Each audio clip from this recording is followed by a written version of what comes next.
Unimar, el supermercado de todos los chilenos, presentó Ríos del Mundo.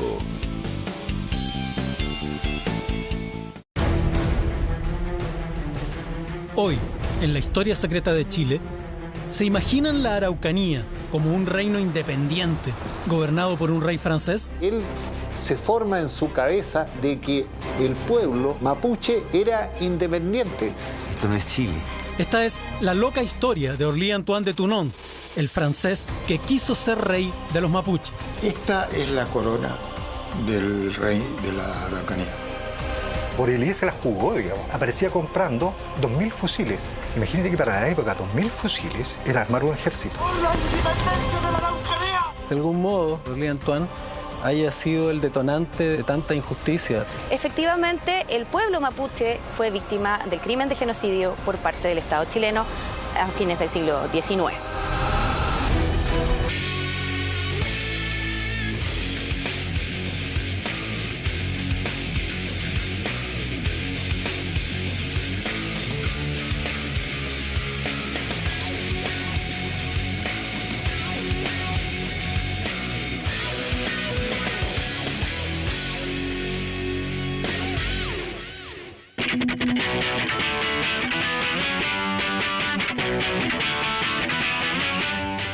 A mediados más o menos del siglo XIX, vino a Chile un francés con la decidida intención de instalar en la zona de Temuco un reino francés de la Araucanía.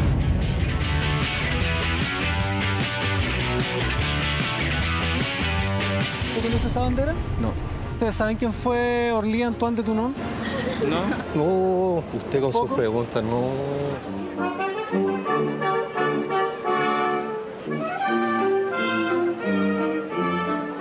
¿No conocen al rey de la Araucanía y la Patagonia que se iba a instalar en el siglo XIX en Chile?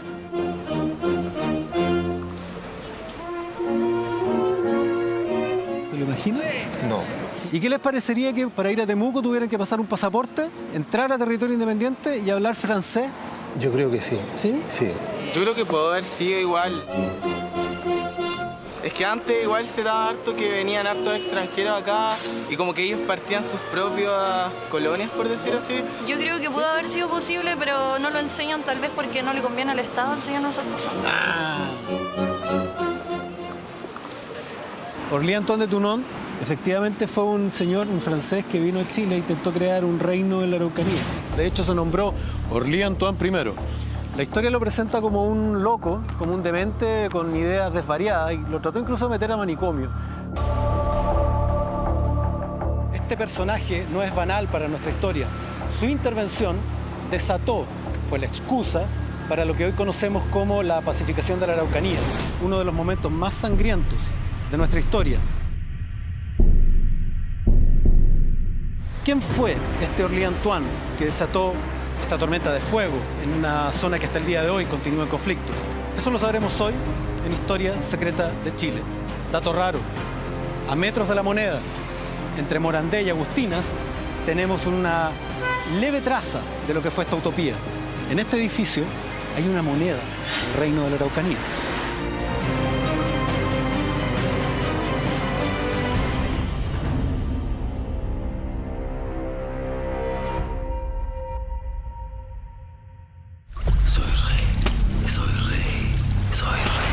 Para la mayoría, la sola idea de un francés entrando a territorio mapuche para informarles a todos que desde ese momento era su rey suena a una locura muy peligrosa para él. Sin embargo, aunque usted no lo crea, ese peculiar reino existió y sigue existiendo, con reyes y príncipes que se han sucedido en el trono hasta nuestros días. Su actual príncipe es Federico I y reina desde París, Francia, con representantes y consejeros repartidos por todo el mundo. Lo más sorprendente es que algunos de ellos son chilenos y están en nuestro país. Acá tengo la ordenanza por la cual se me nombra consejero del Reino de la Araucanía. Esto fue en el año 2002. Es una ordenanza de que la firma el príncipe Philippe con el sello real, en donde plantea, digamos, mi cargo tiene que ver a partir del artículo 65 de la Constitución que funda el Reino de la Araucanía y la Patagonia. Bueno, con este certificado se me otorga una medalla que yo le invito, digamos, para que ustedes la conozcan. Esta que me llegó el año pasado, ¿ya? Dice Medalla Combatiente, Reino, Araucanía y Patagonia. Dice Leftraru, Guaychafe, Pumapuche. Y acá dice Independencia y Libertad.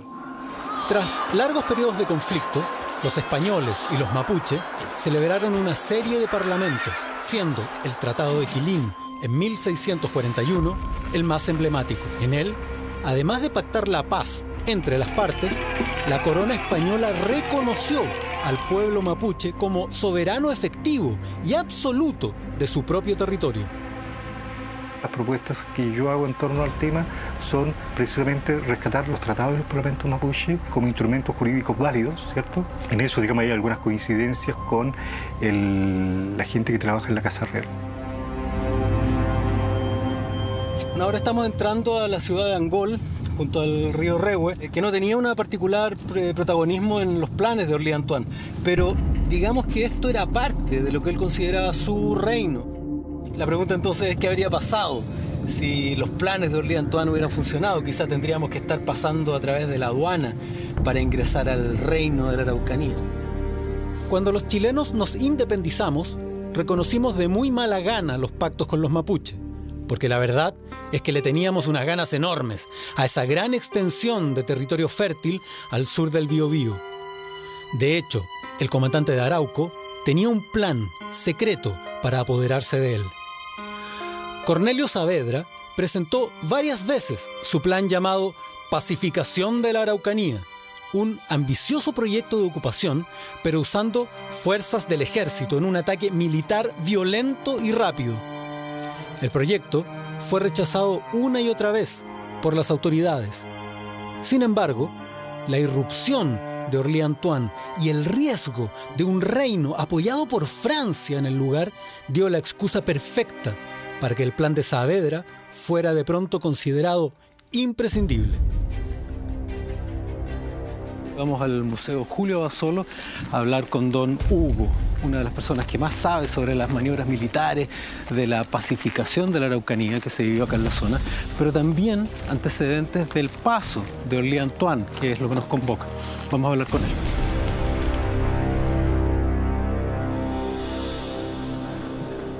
¿Cómo está, don Hugo? Adelante. Ah, mire, pero qué tremendo espacio esto, ¿eh? Hay una pregunta que siempre se hace. En la historia de Chile, en general se enseña a Orly Antoine como un loco, un tipo que tuvo la idea demente de establecer un reino acá en la Araucanía. Sin embargo, se monta un operativo militar más o menos importante con Cornelio Saavedra, incluido para su captura. ¿Esto significa que efectivamente había un peligro real? Este señor no era un simple loco porque era un abogado. Los antecedentes que él se forma en su cabeza de que el pueblo mapuche era independiente, que es lo mismo que yo pienso, porque el reino de España negociaba de igual a igual con la nación mapuche y con el pueblo chileno. He querido venir aquí toda mi vida. ¿Aquí a Chile? No, esto no es Chile.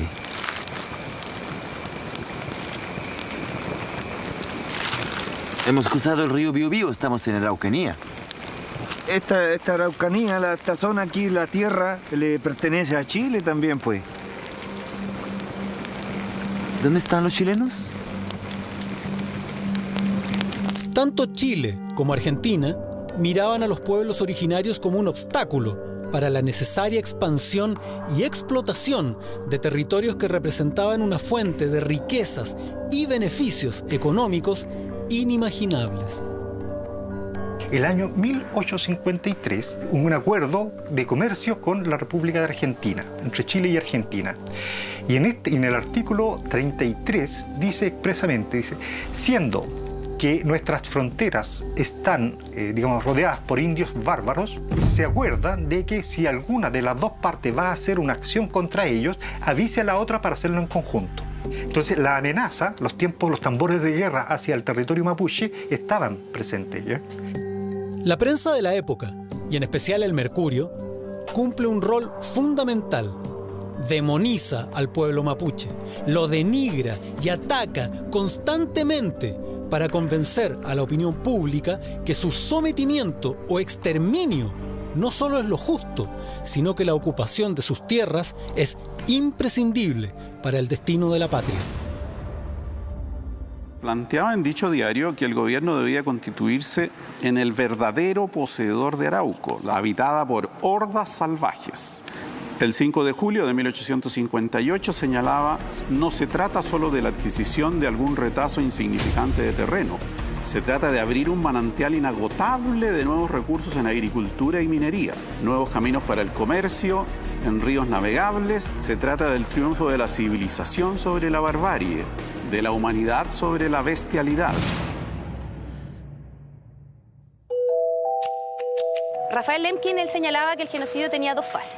Primero era la destrucción del patrón nacional o grupal y luego la imposición del patrón nacional del grupo opresor, en este caso que sería el chileno. De tal manera que el estereotipo de los mapuches se lo empezó a asociar con ser viciosos, con ser borrachos, con ser flojos, que hay que someter, destruir. La preparación para un genocidio incorpora este elemento de satanización de un pueblo.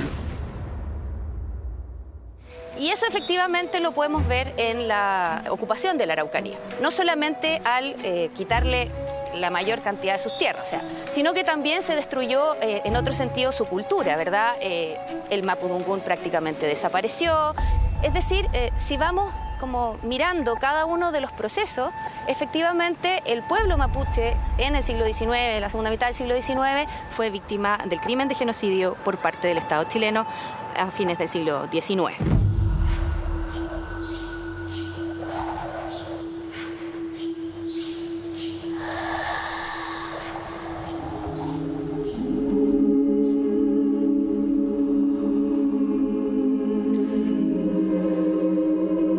En el momento de máxima tensión entre el pueblo mapuche y la joven República de Chile, en donde el hombre blanco, el colono, era visto como la principal amenaza, Orly Antoine logra algo sorprendente. Convence a Quilapán y a Mañil, los caciques más poderosos de la zona, para instalar una monarquía constitucional en sus territorios. Una monarquía de la que él, por supuesto, sería el rey. Cabe preguntarse, ¿por qué los mapuches querrían escuchar a este blanco loco? ¿Qué les habrá ofrecido a cambio para convencerles? Quilapán lo apoya, el más poderoso de todos lo apoya. A este le hizo una promesa, este loquito. Le dijo, mira, el gobierno de Francia le va a mandar un barco lleno de armas para que ustedes recuperen lo que han perdido. Evidentemente que era loco. A ver, pero espérate, el loco no es tonto. No tenía un pelo de tonto. Era brillante. Yo me imagino una reunión de Orly Antoine con el ministro del exterior, o no sé cómo se llamaría el cargo, que le haya planteado, mira, ¿qué apoyo puedo tener yo de Francia? Le deben haber dicho algo así como, mira, interesante tu proyecto, te apoyamos, pero si te va mal, si te he visto, no me acuerdo. En Corral había un buque francés anclado, lleno de soldados franceses, que era el Entrecastec. Y eso hace creer y presumir que estaba involucrado el gobierno francés en esta aventura que quería emprender Orly Antoine. Hay monedas, Hay una moneda de 2 centavos, ¿no?, que está acuñada como la Nouvelle France. Este es el anverso, el rey de la Araucanía y de la Patagonia. Y esta la tuve en mis manos. Aquí dice Nouvelle France. Eso significa la Nueva Francia.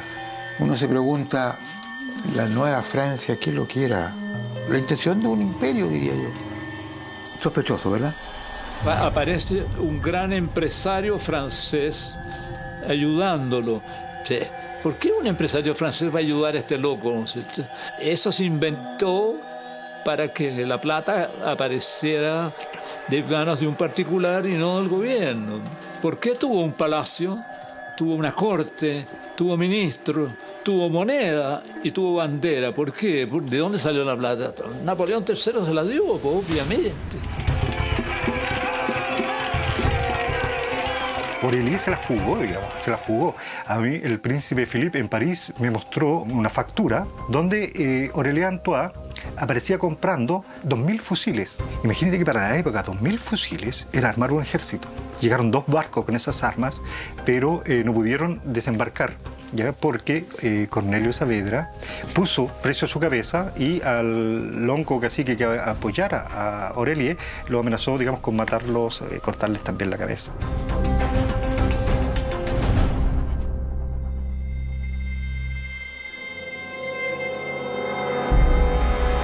Encontró una manera de comunicarse con los caciques araucanos, de proponerles esto, cosa que no debe haber sido fácil. Él estuvo ahí, convivió con ellos, compartió su ruca. El rey hablaba mapudungún.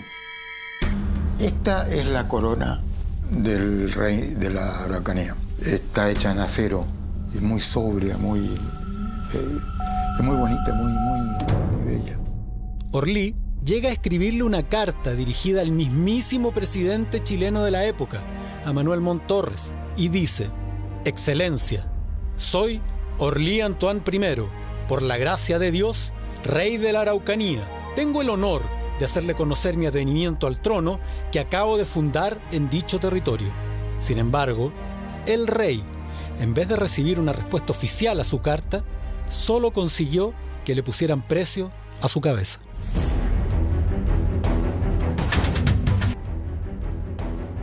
Esto es prácticamente un umbral. Estamos ingresando a territorio histórico. Sí. Vamos a entrar a través de este túnel de vegetación al lugar donde terminó el sueño de Orly Antoine, el rey de la Araucanía.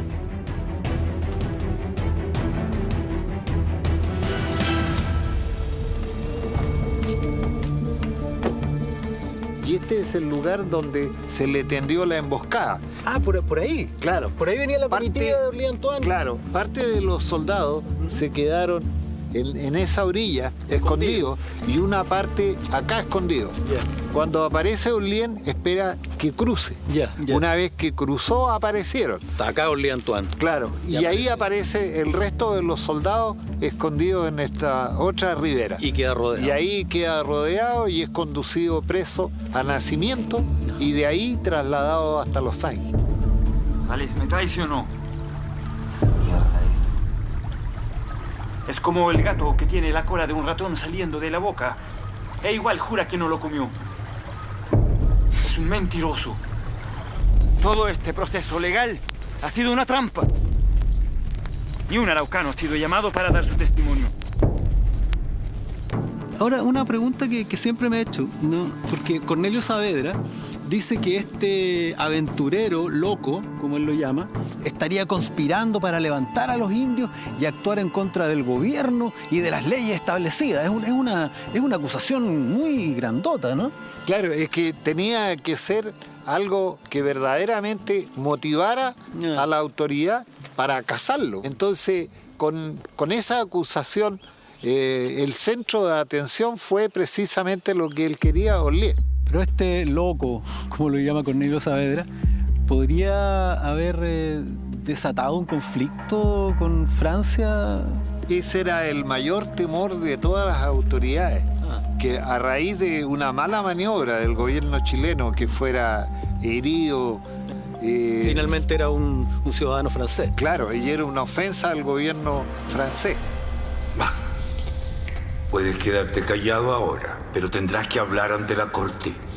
Es difícil creer tu historia, ya que estos indios son los más indomables de todas las Américas. A pesar de lo que nos enseñan, Orly Antoine no fue un loquito. El riesgo de tener un reino francés partiendo Chile a la mitad fue más que real.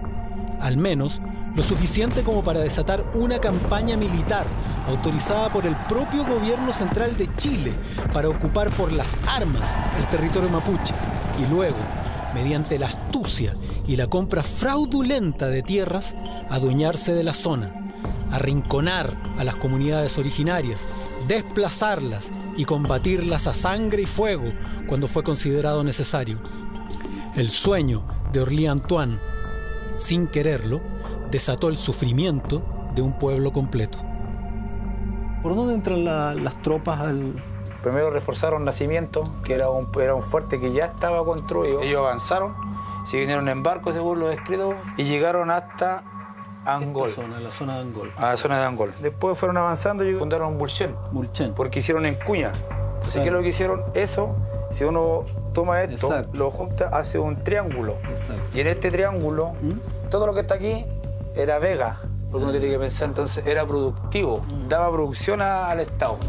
Chile se va a convertir, junto con otros países de América, en graneros para el crecimiento de Europa, del mismo Estados Unidos, y la exportación de trigo va a experimentar un boom gigantesco, con lo cual se va a incrementar el valor del precio de la tierra. Entonces esto va a hacer que la oligarquía chilena vaya a desarrollar una codicia por todos estos territorios que van a ser inmensos y que van a ser muy propicios particularmente para el trigo. Quise conocer los detalles de un proceso histórico que muchos prefieren olvidar. Hugo Gallegos me abre las puertas de lo que él llama su archivo secreto, una serie de documentos que asegura pertenecían al registro civil. ¿Es cierto que usted salvó todo esto del fuego? Bueno, la idea era precisamente quemarlo y deshacerse de algunos documentos, especialmente de juicios de tierras, testamentos de caciques mapuche. ¿Qué institución iba a quemar estos documentos? Registro Civil. Quemó esos documentos y quemaron hasta la máquina que sacaban fotos, la quemaron. ¿Y en qué año ocurrió esto más o menos? Esto ocurrió por ahí por el 91-92. ¡Qué casualidad! Justo cuando comienzan los primeros alzamientos. Daba pena porque lamentablemente soy copuchento y yo quería saber qué había pasado. Y me dediqué a juntar estos papeles y me tomé mucho tiempo en leer todo lo que tengo. Lo quiero invitar a que veamos algo de Cornelio Saavedra, este hombre que tiene la misión de apresar a Orly Antoine de Tinés. Por aquí están las escrituras de compra. ¿De Cornelio Saavedra? Claro. Cornelio Saavedra compra a nombre del fisco la tierra a todos los caciques de los alrededores de Angol para evitar un posible levantamiento y una destrucción de lo que ya había iniciado, en algunas alrededor de 700 pesos. Pero después se desordena especialmente con las leyes que prohibía el trato, la enajenación de tierra a otra persona que no fuera el Estado. Esa es la firma de don Cornelio Saavedra. Hoy día hay mucha gente interesada en que todo esto se olvide, no solamente el Estado, sino también hay privados. ¿No tiene algo de temor en ese sentido? Sí, una vez una persona amiga me dijo, has creado una bomba que te va a reventar en la cara. Toman prisioneros al voleo. Estos eran los cívicos, les disparan por las puertas y las ventanas. Entonces viene a declarar un soldado y él dice, no sé a título de qué mi capitán Concha ordenó hacer fuego, porque cuando entramos a la celda, los 5 primeros indios estaban hincados pidiendo perdón y en esa actitud les disparamos. Esto es un sumario escrito por los mismos hechores. De hecho, acá dice, declaración del sargento primero Erasmo Contreras, jefe de la guardia. que estos son manchas de sangre.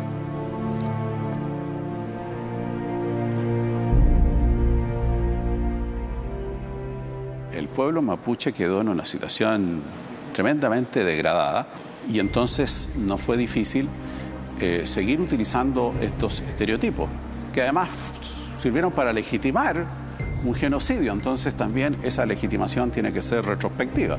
Evidentemente que la justificación va hacia los actos anteriores y para mantenerla es importante mantener el estereotipo. O sea, de que ese pueblo es un pueblo salvaje, es un pueblo vicioso, es un pueblo flojo que no va a aprovechar esas tierras, es un pueblo que mereció y que merece estar en las condiciones en las cuales está.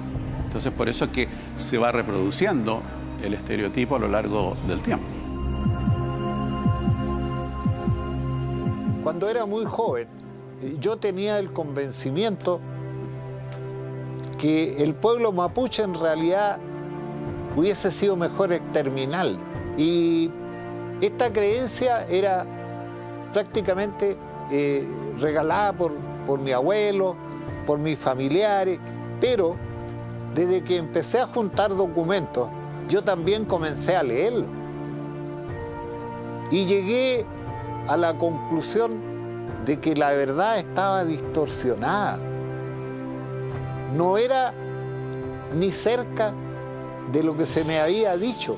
No veo qué tipo de pellejo tienen para haber aguantado tanta injusticia. Y yo hoy día tenemos la habilidad, igual que siempre, para meter la maldad de 2 o 3, generalizar. No creo que haya mucho que agregar. Se atraganta uno un poco. Mucho. Porque no deja de impresionarme. Y estos papeles los he visto cientos de veces. Es tremendo que, de algún modo, la persona que estamos investigando, Lee Antoine, haya sido el detonante de tanta injusticia.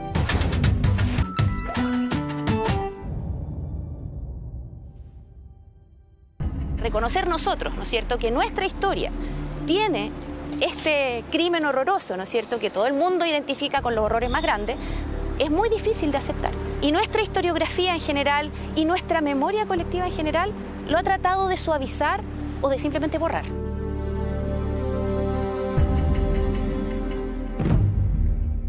Hemos llegado a una nueva fase donde se crea un nuevo universo de verdades, donde ya los mapuches no van a ser los indios bárbaros, sino que van a ser los hermanos pobres. Los que no son pobres son terroristas. Reconocernos a nosotros mismos como una nación que de alguna manera le falta algo, que tiene esta relación como media enferma con sus orígenes indígenas, porque por una parte, y sobre todo en el siglo XIX, lo exaltamos, lo pusimos en el primer escudo nacional. ¿Qué hacían los indígenas ahí, metidos entre medio con palabras en latín? Obviamente, porque era el indígena que venció al español, pero todo eso está muerto, gracias a Dios.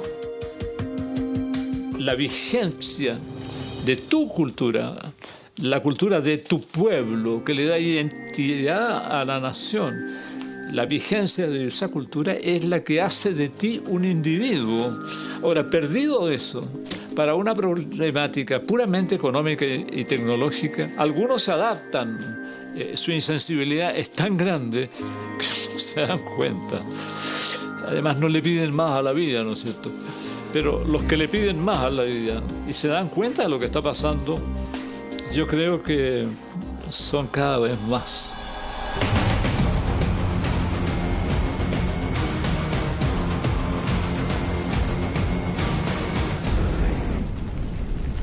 Rey Sol, Rey Estrella.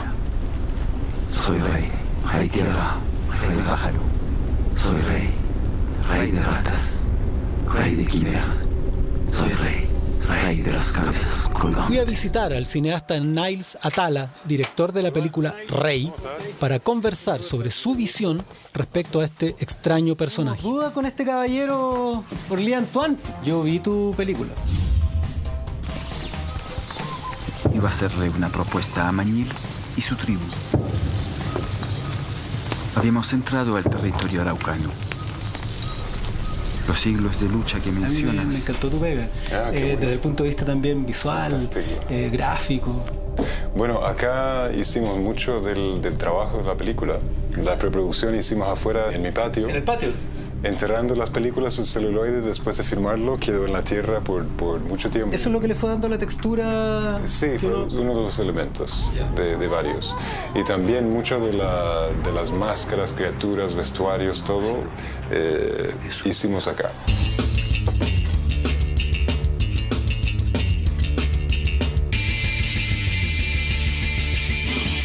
Me di cuenta que con menos información que yo manejaba de él, yo tenía una sensación mucho más sólida y de mucha más confianza y decir, sí, ya, él hizo esto y fue allá y habló con tal persona. Tampoco sabemos bien, en ese momento, en 1860, cuán bien Orly Antoine hablaba español.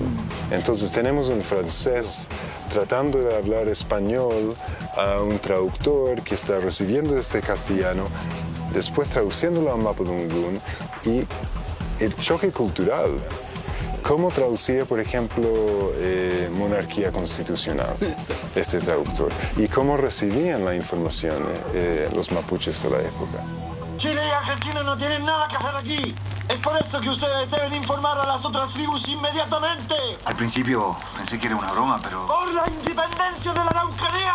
Después cuando el señor Antoine empezó a ofrecer armas y buques de guerra a esta tribu, me di cuenta que había que detenerlo de inmediato.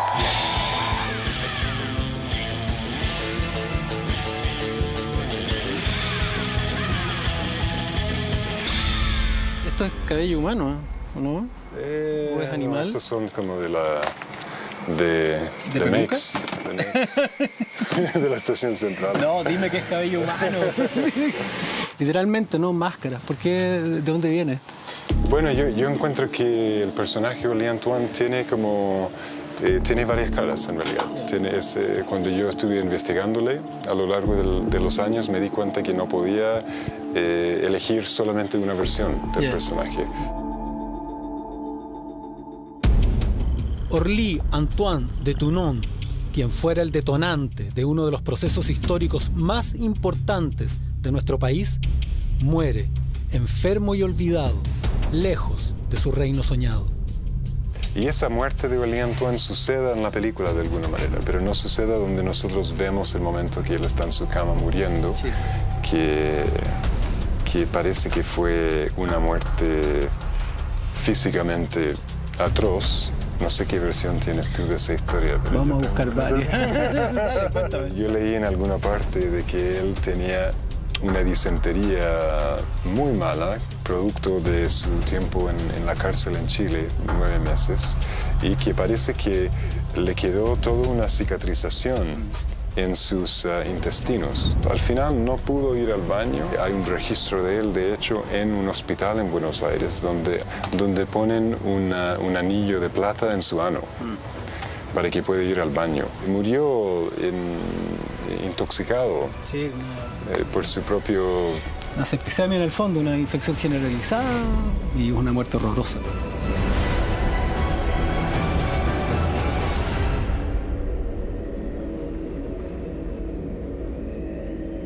Orly Antoine, yo creo que es uno de los fantasmas tutelares de este país, que hablan un poco de la mezcla, hablan un poco de los procesos sociales insólitos, demenciales que ha vivido nuestro país.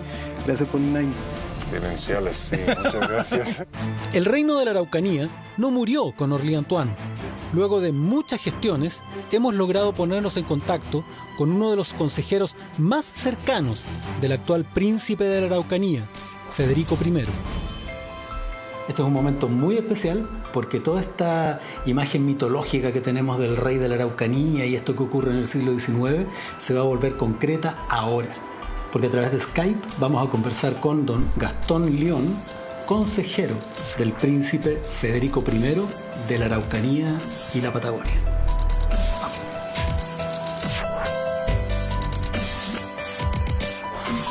Don Gastón. Buenas tardes. Muchas gracias por recibir nuestra llamada. ¿Cómo era Orly Antoine como persona? ¿Cómo lo definiría usted? Si el rey Aurelio estaba un loco, yo soy un loco también. Yo también soy un loco que que me desempeño para un pueblo que no es el mío, pero por el cual yo tengo cariño. Don Gastón, usted está al tanto, por supuesto, del conflicto que está viviendo la zona de la Araucanía en Chile. ¿Hay alguna definición oficial del Reino de la Araucanía frente a esta situación? Sí, bueno, es una lástima que en el siglo XXI Chile y Argentina están casi practicando la misma política que hace un siglo y medio. Los mapuches son considerados como ciudadanos de segunda clase. Sus derechos son regularmente vulnerados. Es triste que sea así, pero la operación Huracán hace poco tiempo es una vergüenza. ¿Cuál es el futuro, don Gastón, del Reino de la Araucanía? ¿Sueñan con la posibilidad de establecerse en la zona de la Araucanía? No soñamos restablecer un Estado. Eso debe estar claro. No buscamos restablecer un Estado independiente, pero sí buscamos el autogobierno, que los mapuches sean dueños de su vida y de su futuro. Y en la medida que le podemos hacer, le ayudaremos a eso. ¿Usted siente que esta corte tiene una continuidad? ¿Ve usted una continuidad hacia el futuro? Yo no digo que hay una multitud detrás de nosotros, pero tenemos más apoyo, Somos tomados más en serio. El reino tiene todavía que cumplir algo para el pueblo mapuche. El Museo de Bellas Artes de Santiago fue diseñado por Émile Jecquier, un arquitecto hijo de franceses, chileno, que obtuvo su título de arquitectura en París. Es una traza de la enorme influencia de la cultura francesa en el Chile del siglo XIX. Orly-Antoine de Tournons también es parte de esa influencia. Fue utilizado por el Estado chileno como excusa para entrar para una invasión militar a territorio mapuche que en esa época era autónomo, abriendo heridas que hasta el día de hoy permanecen abiertas.